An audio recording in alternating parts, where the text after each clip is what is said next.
अवैध जो धर्मांतरण होंगे किसी को लोभ प्रलोभ देकर बहला फुसला कर डरा धमका कर, तो वो लोग बचेंगे नहीं। उनके लिए बहुत कठोर कानून है, 10 लाख से लेकर 30 लाख तक और 1-1 करोड़ तक जुर्माना, आजीवन कारावास तक की सजा इसमें है।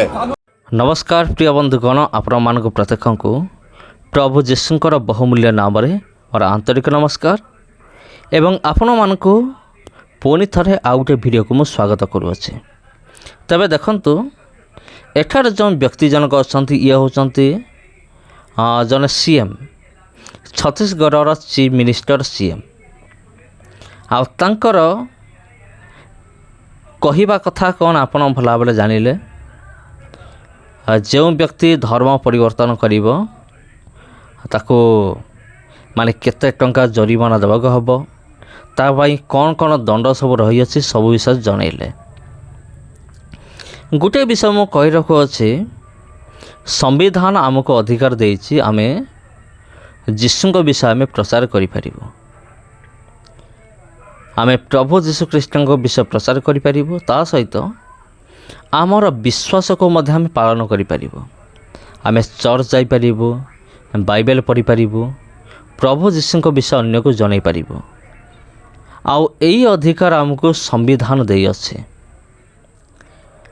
आ संविधान रो ए लेखा अनुसार आमे माने करि पारिबो, आमर अधिकार अछि।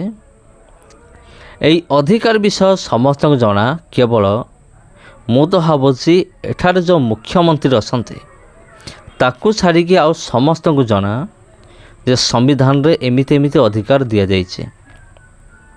देखंतु ए व्यक्ति जनक केमिति कथबार्ता केमिति करूछन टिके देखंतु।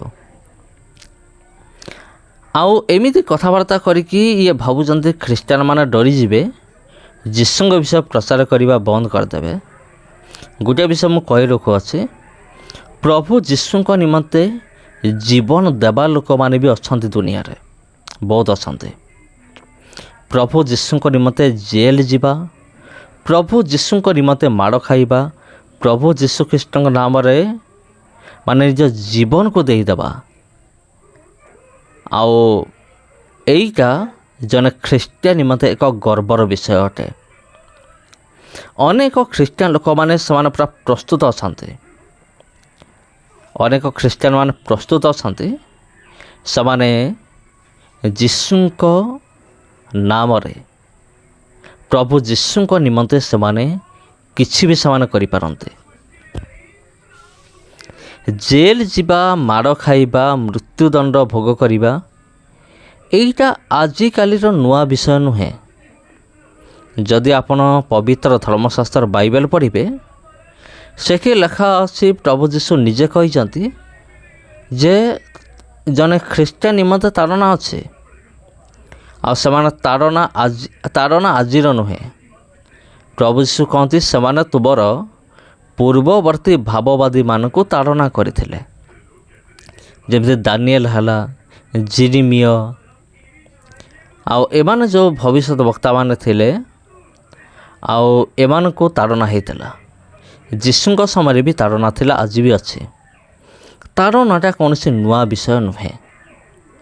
किंतु प्रिय बंधुगण, ए व्यक्ति जनक भाबुचंती आमे जदि एमिते डरेई देबो, एमती नुआ नुआ नियम बाहर करिबो, तबे हुए तो आमर इंडिया रे ख्रीस्टियान मानक संख्या कमी जीवो। एमाने कुआड़ा जानिबे सुसमाचार शक्ति कौन, प्रभु जीशुंक नाम रे जो शक्ति अच्छी एमाने कुआड़ा जानिबे। जेमति साधु पाउल कहते, विनाश प्राप्त हेबा लोक मानक निमंते क्रूसर कथा कौन, मूर्खता मात्र, किंतु आम मानक निमंते ताहा शक्ति अटे। उद्धार पाउथबा व्यक्ति निमंते सुसमाचार एक शक्ति अटे, किंतु विनाश प्राप्त होउथबा लोक मानक निमंते यह एक मूर्खतार विषय। आ साधु पाउल कहती जे से निजे बुझी पारे नहीं, समाने निजे बुझी पारती नहीं जे कौन क्रूसर कथा कौन, क्रूसर कथा विनाश प्राप्त होउथबा लोक मानक निमंते मूर्खता। ସେମାନେ ବୁଝିପାରନ୍ତି ନା ଏ କ୍ରୁଶ କ'ଣ, ଯୀଶୁ କ'ଣ। ଆଉ ଯୀଶୁଙ୍କୁ ଯିଏ ବିଶ୍ୱାସ କରିଦେବ ସ୍ୱର୍ଗ ଯିବ, ଏଇଟା କ'ଣ? ଆଉ ସେମାନେ ବୁଝିପାରନ୍ତି ନାହିଁ। ଆତ୍ମିକ ବିଷୟଗୁଡ଼ିକ ଜାଗତିକ ମନୁଷ୍ୟ ବୁଝିପାରେ ନାହିଁ, କାରଣ ସେସବୁ ଆତ୍ମିକ ଭାବରେ ବିଚାର କରାଯାଏ। କିନ୍ତୁ ଜାଗତିକ ବିଷୟକୁ ଜାଗତିକ ଲୋକମାନେ ଜାଗତିକ ଭାବରେ ହିଁ ସେମାନେ ବିଶ୍ୱାସ କରିବେ। ଯେମିତିକି ଜଗତର ଭୋଗ ବିଳାସ ସବୁ ରହିଅଛି। ଯେମିତିକି ଚାଲ ସିନେମା ଦେଖିଯିବା, ଚାଲ ଆମେମାନେ ଦାରୁ ପିଇବା, କି ଚାଲ ଆମେମାନେ ଅମୁକ ସବୁ ଜାଗତିକ କାର୍ଯ୍ୟରେ ଲିପ୍ତ ହେବା। ଏ ସମସ୍ତ ବିଷୟ ଜଗତର ଲୋକମାନେ ବୁଝିପାରିବେ। କିନ୍ତୁ ଯିଏ ଆତ୍ମିକ ଲୋକ ସେ ଆତ୍ମାଙ୍କ ବିଷୟ ହିଁ ବୁଝିପାରିବ। ଯେମିତିକି ବାଇବଲ ପଠନ କଲେ କ'ଣ ହୁଏ, ଉପବାସ କଲେ କ'ଣ ହୁଏ ଯୀଶୁଙ୍କ ନାମରେ, ଯୀଶୁଙ୍କଠାରେ ପ୍ରାର୍ଥନା କଲେ କ'ଣ ହୁଏ, ଯୀଶୁଙ୍କଠାରେ ବିଶ୍ୱାସ କଲେ କ'ଣ ହୁଏ। ଏ ସମସ୍ତ ବିଷୟ ଜାଗତିକ ଲୋକ ପାଇଁ ହେଉଛି ମୂର୍ଖତା। କିନ୍ତୁ ଉଦ୍ଧାରପ୍ରାପ୍ତ ହେଉଥିବା ଲୋକମାନଙ୍କ ନିମନ୍ତେ ଏହା ଶକ୍ତି ଅଟେ, ସାମର୍ଥ୍ୟ ଅଟେ, ଆଉ ସେମାନେ ବୁଝିପାରିବେ। ଆଉ ଏ ଜାଗତିକ ଲୋକମାନଙ୍କ ଭିତରେ ଏ ମୁଖ୍ୟମନ୍ତ୍ରୀ ମଧ୍ୟ ସାମିଲ ଅଟନ୍ତି। କେବଳ ଏଇ ଛତିଶଗଡ଼ର ମୁଖ୍ୟମନ୍ତ୍ରୀ ନୁହନ୍ତି, ଆମର ଓଡ଼ିଶାର ମୁଖ୍ୟମନ୍ତ୍ରୀ ମଧ୍ୟ ସାମିଲ ଅଟନ୍ତି। ଏମାନେ ଜାଣନ୍ତି ନାହିଁ ଆତ୍ମିକ ବିଷୟ କ'ଣ, ବାଇବେଲ କ'ଣ, ବା ପ୍ରଭୁ ଯୀଶୁଖ୍ରୀଷ୍ଟଙ୍କ ବିଷୟ କ'ଣ, ପ୍ରଭୁ ଯୀଶୁଖ୍ରୀଷ୍ଟଙ୍କୁ ବିଶ୍ୱାସ କଲେ କ'ଣ ହୁଏ। ଆଉ ଏ ସମସ୍ତ ବିଷୟ ଏମାନେ ଜାଣିପାରନ୍ତି ନାହିଁ। ଅନେକ ବିରୋଧୀ ଲୋକମାନେ ଅଛନ୍ତି ଯେଉଁମାନେ କି ପ୍ରଭୁ ଯୀଶୁଖ୍ରୀଷ୍ଟଙ୍କ ବିଷୟକୁ ନେଇ ବିରୋଧ କରନ୍ତି। ସେଇମାନଙ୍କ ନିମନ୍ତେ ମଧ୍ୟ କ୍ରୁଶର କଥା ମୂର୍ଖତା ଅଟେ। ହଁ ପ୍ରିୟ ବନ୍ଧୁଗଣ, କ୍ରୁଶର କଥା ଏମାନଙ୍କ ନିମନ୍ତେ ବି ମୂର୍ଖତା। ଏମାନେ ବୁଝିପାରନ୍ତି ନାହିଁ। ଆଉ ସେଥିପାଇଁ ଏମାନେ ଭାବନ୍ତି ଆମେ ଏମିତି ନିୟମ ବାହାର କରିଦେଲେ କେହି ଖ୍ରୀଷ୍ଟିଆନ ହେବେ ନାହିଁ ବା କେହି ଯୀଶୁଙ୍କୁ ଗ୍ରହଣ କରିବେ ନାହିଁ।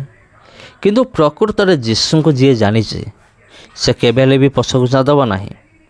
ଯେମିତି ଗୋଟିଏ ଗୀତ ରହିଅଛି, ଯୀଶୁ ନାମେ ଯେ ଭାବ ଅଛି କେବଳ ବିଶ୍ୱାସୀ ସିନା ଜାଣୁଛି। ଗୋଟେ ଗୀତ ଅଛି ପ୍ରିୟ ବନ୍ଧୁଗଣ, ବହୁତ ପୁରୁଣା ଗୀତ, ବହୁତ ଭଲ ଲାଗେ ମୋତେ ପର୍ସନାଲି, ମୁଁ କହୁଛି। ସେଥିରେ ମଧ୍ୟ ଯୀଶୁଙ୍କ ନାମରେ କ'ଣ ଭାବ ରହିଛି। ଜଣେ ଯୀଶୁ ବିଶ୍ୱାସୀ ହିଁ ଜାଣିଛି, ଅନ୍ୟ କେହି ଜାଣିପାରିବେ ନାହିଁ। ତେବେ ଛାଡ଼ନ୍ତୁ ପ୍ରିୟ ବନ୍ଧୁଗଣ, ଯେ ବିନାଶ ପ୍ରାପ୍ତ ଯିଏ ହେଉଅଛି, ମାନେ ଯାହା ଭାଗ୍ୟରେ ଅଛି, ମାନେ ନର୍କ ଯିବା କଥା ବା ବିନାଶ ପ୍ରାପ୍ତ ହେବା ବିଷୟ ଯାହାଠାରେ ଅଛି, ତାକୁ ଆମେ ଆଉ କ'ଣ କରିବା? ଏମାନଙ୍କୁ ଯେତେ ବୁଝେଇଲେ ବି ଏମାନେ ବୁଝିବେ ନାହିଁ। ତେବେ ଖ୍ରୀଷ୍ଟରେ ପ୍ରିୟ ଭାଇ ଏବଂ ଭଉଣୀମାନେ, ଆପଣମାନଙ୍କୁ ପ୍ରତ୍ୟେକଙ୍କୁ ପ୍ରଭୁ ଯୀଶୁଙ୍କର ବହୁମୂଲ୍ୟ ନାମରେ ମୋର ଆନ୍ତରିକ ନମସ୍କାର। ଯଦି এই ଭିଡ଼ିଓ ଆପଣଙ୍କୁ ଭଲ ଲାଗିଥାଏ ଭିଡ଼ିଓକୁ ସେୟାର କରନ୍ତୁ। ଚ୍ୟାନେଲକୁ ଯଦି ପ୍ରଥମ ଥର ପାଇଁ ଆସିଛନ୍ତି ଚ୍ୟାନେଲକୁ ସବସ୍କ୍ରାଇବ୍ କରନ୍ତୁ। ଆଉ ଧନ୍ୟବାଦ।